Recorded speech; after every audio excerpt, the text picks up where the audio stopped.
Hey guys, myself Jyoti Sangwan. I am a MSc Biochemistry student from Central University of Haryana. Here we are going to study class 10 chemistry chapter 1 chemical reactions and equations. Before that, I want to say thank you to Delhi Knowledge Track for this wonderful initiative. So thank you DKT. Now start with our job or chemical reactions. Okay अपने आसपास देखते हैं, ठीक है। अपने kitchen से start करते हैं। जैसे अपनी मम्मी क्या करती है, रात को दूध लेती है, उसमें थोड़ा सा दही मिक्स करती है, सुबह हम देखते हैं कि वो दही पूरा का पूरा दही में कन्वर्ट हुआ होता है, ठीक है। या फिर कुकिंग करती है फूड की, ठीक है, वो देखते हैं। हम पहले कुछ और तरीके से, बाद में कुछ और था, पहले कुछ अलग टेस्ट आ रहा था, उसके बाद में उसका टेस्ट भी चेंज हो गया, ठीक है। अब हम बाहर देखते हैं, photosynthesis by plants, respiration by us और प्लांट्स, या फिर हम देखते हैं किसी चीज की बर्निंग को, ठीक है। उसके अलावा हम देखते हैं कि हम क्या करते हैं, अपनी गाड़ियां या फिर मोटरसाइकिल्स वगैरह होती हैं, उनमें क्या करते हैं, पेट्रोल या डीजल डलवाते हैं, ठीक है। बट वो तो खत्म हो जाता है थोड़ी चलाने के बाद, ठीक है। ये सब जो किसी भी चीज का एक चीज से कन्वर्ट होके किसी नई चीज का बनना उसी सब्सटेंस से, ये किसकी वजह से होता है, ये होते हैं केमिकल रिएक्शंस की वजह से, ठीक है। जैसे मिल्क का कर्ड में चेंज होना, ठीक है। ओके, इससे स्टार्ट करते हैं। अब हमने ये तो बोल दिया, ये सब केमिकल रिएक्शंस है।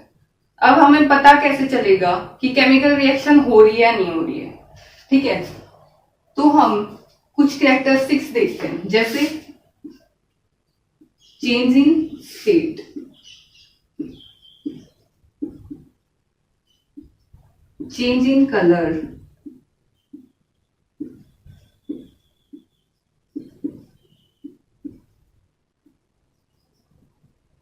चेंज इन टेम्परेचर,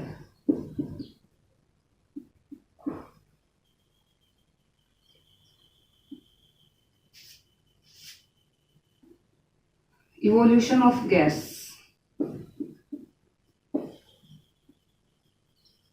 या फिर फॉर्मेशन ऑफ प्रेसिपिटेट।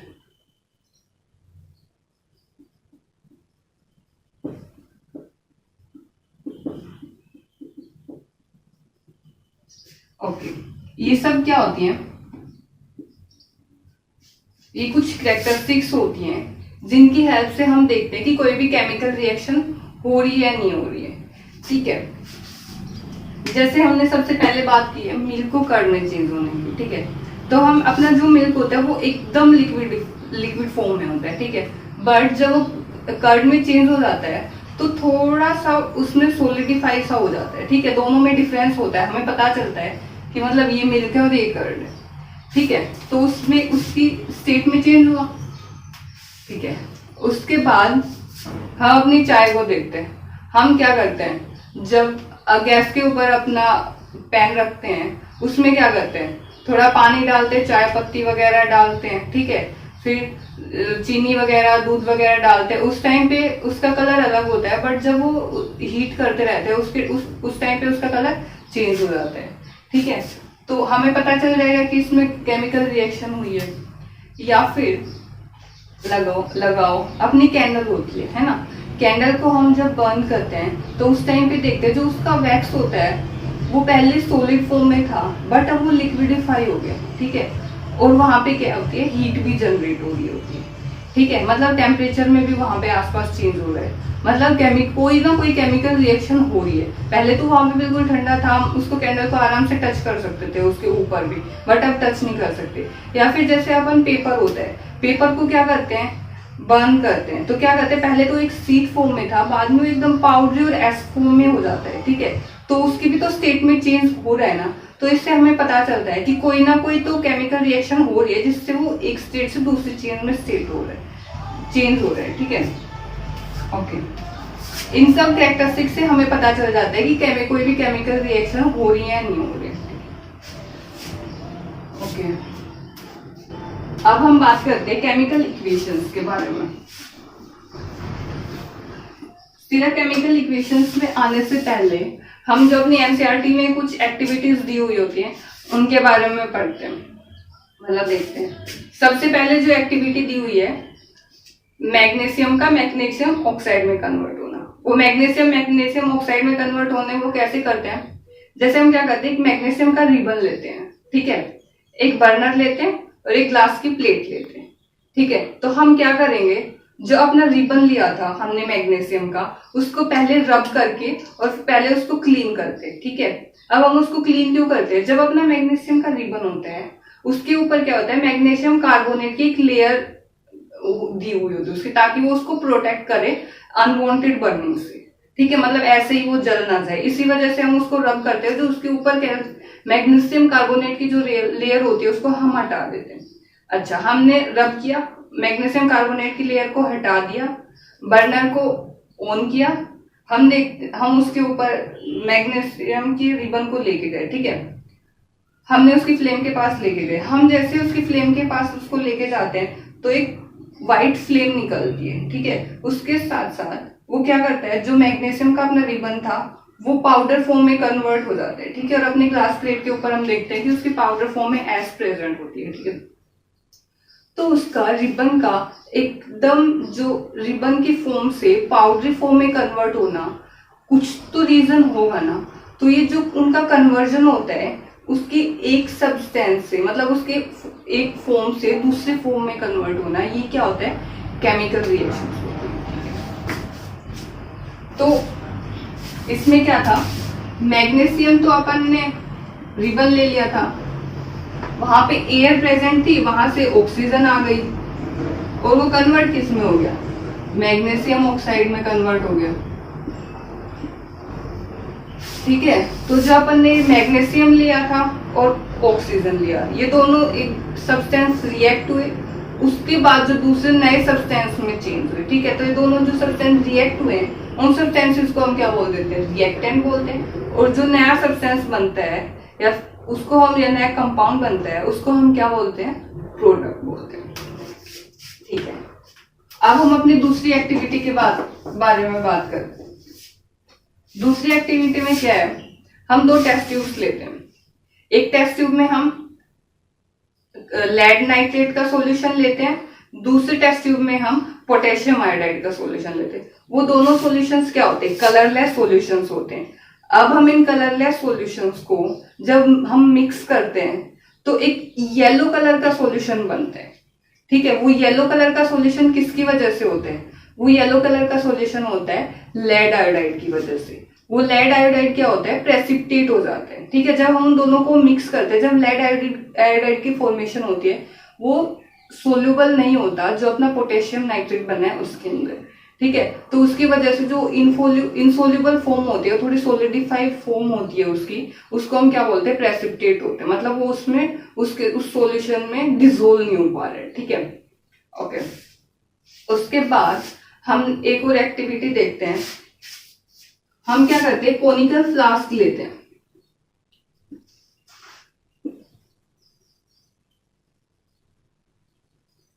हमने कोनिकल फ्लास्क लिया, उसमें हमने क्या किया, जिंक की ग्रेन्यूल्स डाल दिए, मतलब आपने छोटे छोटे दाने होते हैं ना गेहूं के, ऐसे ही जिंक की ग्रेन्यूल्स होते हैं, हमने वो जिंक के ग्रेन्यूल्स डाल दिए, ठीक है। उसके बाद में हमने उसमें क्या डाला, सल्फ्यूरिक एसिड डाल दिया डाइल्यूट फॉर्म में। सल्फ्यूरिक एसिड को H2SO4 से डिनोट करते हैं, ठीक है। तो डाइल्यूट सल्फ्यूरिक एसिड का मतलब क्या होता है, जो प्योर सल्फ्यूरिक, मतलब कॉन्सेंट्रेटेड सल्फ्यूरिक एसिड होता है, उसमें थोड़ा सा, मतलब थोड़ी सी अमाउंट लिया, फिर हमने वाटर मिक्स कर दिया, मतलब वो पूरा का पूरा सल्फ्यूरिक एसिड नहीं है, ठीक है, उतना स्ट्रॉन्ग नहीं है। तो हमने उसको क्या किया, डाला। तो हम देखते हैं कि जो जिंक के जो ग्रेन्यूल्स हैं उनमें से हमें बबल्स निकलते हुए दिखाई देते हैं, ठीक है। यहाँ पे बबल्स निकलते हुए दिखाई दे रहे हैं। ये बबल्स किसके होते हैं, हाइड्रोजन गैस के होते हैं। तो मतलब पहले तो जिंक ग्रेन्यूल्स ऐसे के ऐसे थे, जैसे ही हमने उसके अंदर सल्फ्यूरिक एसिड डाला तो अब उसमें से बबल्स निकलने लग गए। तो वो जो जो ये प्रोसेस अंदर हो रहा है, इस प्रोसेस को हम क्या बोलेंगे? Chemical reaction. अब हमें इसे कैसे पता चलेगा कि केमिकल रिएक्शन हो रहे हैं? पहले जिनके ग्रेन्यूल्स थे वो तो ऐसे के ऐसे थे, ठीक है। अब जैसे ही बबल्स बनने स्टार्ट होते हैं हमें पता चल गया कि केमिकल रिएक्शन होना स्टार्ट हो गई। उसके अलावा जब हम इस कोनिकल फ्लास्क को थोड़ा टच करते हैं तो उस टाइम पे भी हमें थोड़ा गर्म लगता है, जो कि ये पहले गर्म नहीं था, तो उससे भी हमें पता चल जाता है कि हाँ केमिकल रिएक्शन होना स्टार्ट हो गई, ठीक है।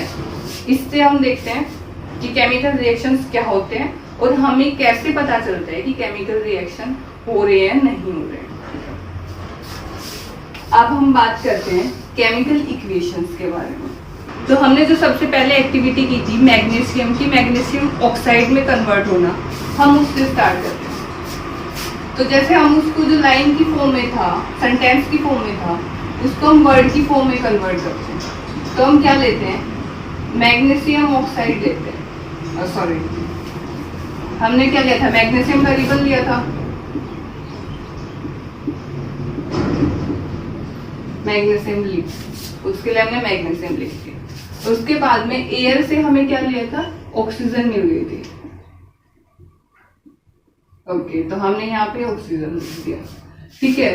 फिर हम उसको एरो से डिनोट करते हैं। फिर हम देखते हैं जो अपना मैग्नीशियम ऑक्साइड बना था उसके बारे में। अच्छा, हमने मैग्नीशियम ऑक्साइड लिख दिया, ओके। ये क्या था? हमने अपने जो लाइन की पूरे सेंटेंस की फॉर्म में था उसको वर्ड की फॉर्म में कन्वर्ट कर दिया। यहाँ पे प्लस साइन क्या दिखा रहा है? मतलब ये दो सब्सटेंस है, दोनों मिक्स होके एक अलग सब्सटेंस बना रहे, ठीक है। तो अपने जो लेफ्ट हैंड साइड में जो लिखे होते हैं उनको हम क्या बोलते हैं? रिएक्टेंट। रिएक्टेंट क्यों बोलते हैं इनको? हम रिएक्टेंट क्यों बोलते हैं? ये क्योंकि ये दोनों इनकी पुरानी फॉर्म से नई फॉर्म में कन्वर्ट होने जा रहे हैं, ठीक है। तो जो अपनी पहली फॉर्म से मतलब दोनों आपस में रिएक्ट करके नई फॉर्म में चेंज हो रहे हैं, तो जो सब्सटेंस चेंज अपनी केमिकल स्टेट को चेंज करने वाले हैं उनको हम क्या बोलते हैं? रिएक्टेंट। और जो नया अपना सब्सटेंस बनता है, जो नई फॉर्म बनती है, उसको हम क्या बोलते हैं? Product, okay. ये हमने क्या किया? लाइन फॉर्म को वर्ड फॉर्म में कन्वर्ट किया, बट ये भी इसको लिखने में भी थोड़ी डिफिकल्टी रहती है, ठीक है। तो अब हम इसको और सिंप्लीफाई फॉर्म में लिखने के लिए क्या करते हैं? इनकी जगह हर एक जो एलिमेंट होता है उनके लिए सिंबल यूज करते हैं, ठीक है, और उनके फॉर्मूलाज यूज करते हैं। फिर हम अपनी केमिकल रिएक्शन को दिखाते हैं केमिकल इक्वेशन की फॉर्म में। तो हमने यहाँ पे क्या किया? मैग्नीशियम को हम Mg की से देखते हैं, ऑक्सीजन को O2 से। तो यहाँ पे क्या बनता है? MgO, ओके, ठीक है। अब हमने पहले एक लॉ पढ़ा था, law of conservation of mass, ठीक है। उसका मतलब क्या था? मास can neither be created neither be destroyed. तो देखो यहाँ पे अपना मैग्नीशियम का तो एक एटम है, यहाँ पे भी एक है, बट यहाँ पे ऑक्सीजन के तो दो एटम है और यहाँ पे ऑक्सीजन का सिर्फ एक एटम है। मतलब इस केमिकल रिएक्शन में कोई ना कोई तो गड़बड़ हो रखी है, तो हम इसको करेक्ट तो नहीं बोल सकते, ठीक है, क्योंकि यहाँ पे ऑक्सीजन का लॉस हो रहा है ना। तो इस जो इक्वेशन को हम क्या बोलेंगे? अनबैलेंस इक्वेशन बोलेंगे, मतलब कि सारे के सारे एटम को प्रॉपरली बैलेंस नहीं किया गया, ओके। अब हम इनकी इनको बैलेंस करते हैं, ठीक है। तो सबसे पहले हम क्या करेंगे? किसी भी मतलब अब हम क्या सीख रहे हैं? किसी भी केमिकल इक्वेशन को बैलेंस कैसे करते हैं। तो उसमें फर्स्ट स्टेप क्या होता है? हम इक्वेशन लिखेंगे तो जितने भी एटम या केमिकल फॉर्मूलाज हैं उनको एक बॉक्स में लिख देते हैं, ओके। हमने सबको बॉक्स में लिख दिया, सबके बाहर बॉक्स बना दिया, ठीक है। क्यों? क्योंकि जो ये जैसे कोई भी सब्सटेंस होता है उसका केमिकल फॉर्मूला है, ठीक है।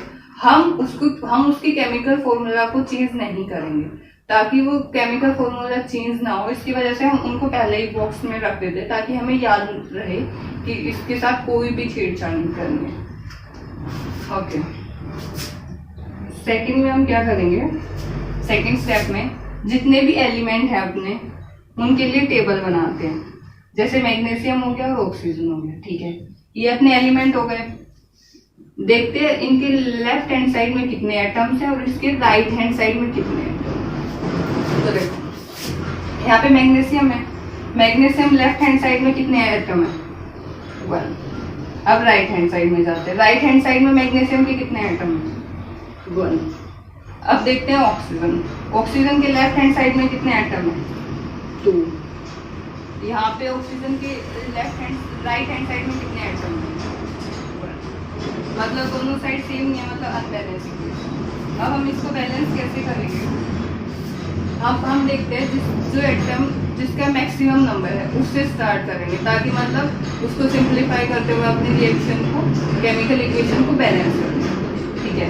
अब हम ऑक्सीजन का देखते हैं, ऑक्सीजन इधर क्या है, 2 है, ठीक है। तो ऑक्सीजन के लिए लिया हमने थर्ड स्टेप में, यहाँ पे 2 है, तो इधर भी 2 ही करने के लिए हम इस 1 को क्या करते हैं, 2 से मल्टीप्लाई कर देते हैं। तो हमने इसको 2 से मल्टीप्लाई करा तो दोनों साइड 2 2 हो गए, तो हम इसको यहाँ पे भी लिख देते, हमने यहाँ पे मल्टीप्लाई कर दिया, ठीक है। अब देखो ऑक्सीजन, इधर भी 2 ऑक्सीजन है, इधर भी 2 ऑक्सीजन है, ठीक है। अब हम देखते हैं मैग्नीशियम। अच्छा, मैग्नीशियम इधर तो 1 है, राइट हैंड साइड में मैग्नीशियम 2 है। अब मैग्नीशियम के साथ गड़बड़ हो गई, ठीक है। अब इधर 2 है, तो अगर इधर हम 2 से मल्टीप्लाई कर दे तो इधर भी 2 हो गए। तो अब देखो इधर 2 मैग्नीशियम है, इधर भी 2 मैग्नीशियम है, इधर 2 ऑक्सीजन है, इधर भी 2 ऑक्सीजन है, मतलब अपनी इक्वेशन बैलेंस हो गई, दोनों तरफ सेम है, मतलब दोनों तरफ एकदम इक्वल मास है। ओके, तो अपने law of conservation of mass भी फॉलो हो रहा है, ठीक है। अब हम देखते हैं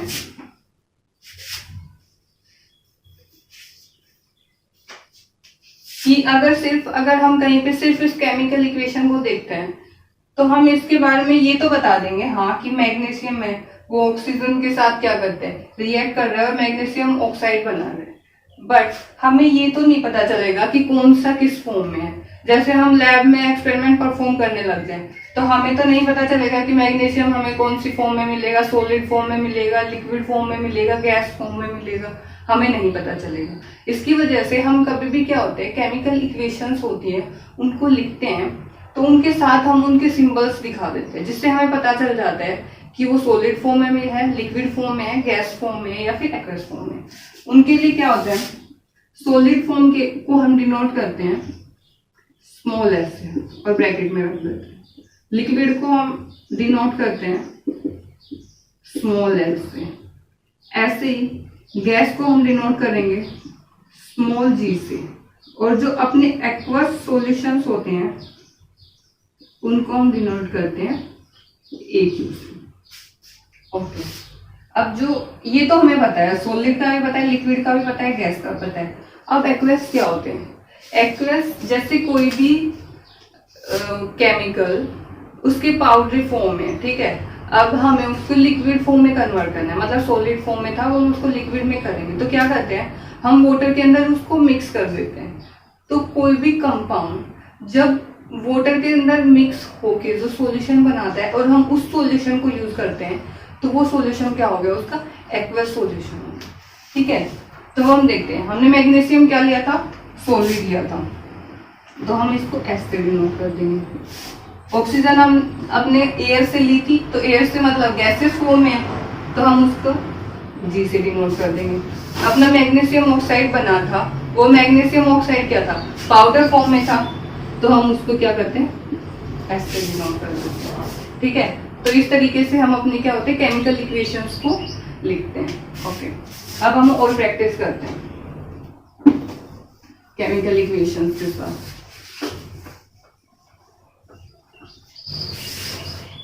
अब हम अपनी जो सेकेंड एक्टिविटी थी वो सब लेते हैं, ठीक है। तो हमने क्या लिए थे, 2 सॉल्यूशन लिए थे, एक तो लेड नाइट्रेट और एक पोटेशियम आयोडाइड। तो क्या था, लेड नाइट्रेट का फॉर्मूला क्या होता है, PbNO3, ये क्या है अपना लेड नाइट्रेट है, ठीक है। उसके साथ हमने क्या लिया था, पोटेशियम आयोडाइड, मतलब पोटेशियम आयोडाइड मतलब ठीक है। ओके, एरो मतलब प्रोडक्ट की फॉर्मेशन हो रही है। अब क्या बनेगा, PbI2 बना, मतलब जो हमने जब उन दोनों को मिक्स किया था, जो येलो कलर का जो सब्सटेंस बना था, जो प्रेसिपिटेट बना था, वो क्या था, लेड आयोडाइड, जो क्या था, येलो कलर में था। ठीक है, उसके साथ क्या बना, पोटेशियम नाइट्रेट, मतलब KNO3। ओके, ये अपनी क्या है, केमिकल इक्वेशन है। अब हम देखते हैं कि ये बैलेंस है नहीं है। ठीक है, सबसे पहले स्टार्ट करते हैं लेड से। लेड, चलो लिख लेते हैं, हम टेबल बनाते हैं अपने इसके लिए। एलिमेंट्स, जो लेफ्ट हैंड साइड में एलिमेंट है वो, और राइट हैंड साइड में जो एलिमेंट है उसके नंबर ऑफ एटम। सबसे पहले क्या अपना क्या क्या है, Pb है, फिर क्या है, NO3 है, फिर पोटेशियम है, और फिर क्या है, आयोडीन। तो Pb लेफ्ट हैंड साइड में 1 है, राइट हैंड साइड में 1 है, 1। ठीक, अब अपना NO3 इधर क्या है, इसके 2 मॉलिक्यूल है, इधर क्या है, सिर्फ 1 है। ठीक है, पोटेशियम इधर क्या है, 1 है, उधर भी क्या है, 1 है। ठीक है, आयोडीन इधर 1 है, बट उधर क्या है, 2 है। ओके, मतलब अपनी जो केमिकल इक्वेशन है वो बैलेंस नहीं है, तो हम इसको क्या करते हैं, बैलेंस करते हैं। तो अपना फर्स्ट स्टेप क्या था कि जो भी अपने फॉर्मूलाज हैं केमिकल कंपाउंड्स के, उनको हम बॉक्स में लिखते हैं। तब हम इन सबको क्या करेंगे, बॉक्स में कर देंगे, ताकि हम इनके अंदर कोई भी चेंज ना करें। ओके, ठीक है। अब हम सबसे ज्यादा कौन है, NO3 2, मतलब NO3 है 2 में, तो हम इसको ही करते हैं सबसे पहले बैलेंस। अच्छा, इधर 2 है तो हमें इधर भी 2 करना है, तो हम क्या करेंगे, इसको 2 से मल्टीप्लाई कर देंगे। तो अगर हम इसको 2 से मल्टीप्लाई करते हैं तो ये भी क्या हो गया, 2 हो गए। तो यहाँ पे भी NO3 2 है, यहाँ पे भी NO3 2 है, बट इससे क्या गड़बड़ हो गई, इस साइड में जो अपना पोटेशियम थे ये 2 हो गए अपने आप ही। तो हम क्या करेंगे, जब अपने पोटेशियम था इधर 2 हो गए, तो हम इधर भी इनको 2 कर देंगे। तो हमने इसको फिर से क्या करा, 2 से मल्टीप्लाई कर दिया, तो मतलब इधर भी क्या हो गया, 2। तो मतलब दोनों साइड 2 2 ये हो गए, दोनों साइड अपने ये सेम हो गए। अब बचा आयोडीन। आयोडीन क्या था, इधर 2 थे बट इधर 1 था, बट जब हमने अपने पोटेशियम को 2 से मल्टीप्लाई करा था, 2 से मल्टीप्लाई करने के लिए मतलब दोनों तरफ सेम करने के लिए हमने देखा था, तो अब आयोडीन अपने आप ही 2 हो गए। ठीक है, तो मतलब ये भी 2 हो गए। अब इक्वेशन को देखो, Pb2 नहीं, Pb1 इधर भी 1 है, NO3 2 मतलब 2 है इसके मॉलिक्यूल, उधर भी 2 है, पोटेशियम इधर 2 है, उधर भी 2 है, आयोडीन इधर 2 है, उधर भी 2 है, मतलब अपनी केमिकल इक्वेशन बैलेंस हो गई। ठीक है, अब हमने ये क्या लिया था, इसका मिक्सचर लिया था, लिक्विड फॉर्म में था, एक्वस फॉर्म में था, तो ये क्या था, इसके लिए हम AQ लिख देंगे। अपना पोटेशियम आयोडाइड भी क्या था, एक्वस फॉर्म में था। PbI2 प्रेसिपिटेट हो गया था, तो वो थोड़ा सॉलिडिफाई हो गया था, तो उसको हम क्या करेंगे, S से डिनोट कर देंगे, और ये यहाँ पे भी अपना क्या है, एक्वस फॉर्म में। तो क्या हुआ, ये अपनी क्या हो गई, बैलेंस केमिकल इक्वेशन हो गई। तो इस तरीके से हम क्या करते हैं, इक्वेशंस को लिखते हैं। ठीक है, अभी के लिए इतना काफी है। ओके, अब हम नेक्स्ट वीडियो में पढ़ेंगे टाइप्स ऑफ केमिकल रिएक्शंस। ठीक है, वो पढ़ने से पहले जितने भी एनसीईआरटी के क्वेश्चंस हैं प्लीज आप उन्हें सोल्व कर लीजिए, ताकि आपको केमिकल इक्वेशंस अच्छे से बैलेंस करने आ जाए, ताकि हमें आगे प्रॉब्लम ना हो, बार बार ये चीजें रिपीट ना करनी पड़े। ठीक है, अगर आपके लिए एनसीईआरटी के क्वेश्चंस कम है, अगर आपको और क्वेश्चंस चाहिए तो you can tell us, we will provide you. Okay, so stay home, stay safe and enjoy. आप लोगों का टाइम एक तरीके से एंजॉय करने के लिए ही है, क्योंकि आपकी तो छुट्टी हो गई, मौज हो गई। ओके, तो चलो आप एनसीईआरटी के क्वेश्चन सोल्व कीजिए, और क्वेश्चन चाहिए तो आप बताइए। Thank you so much.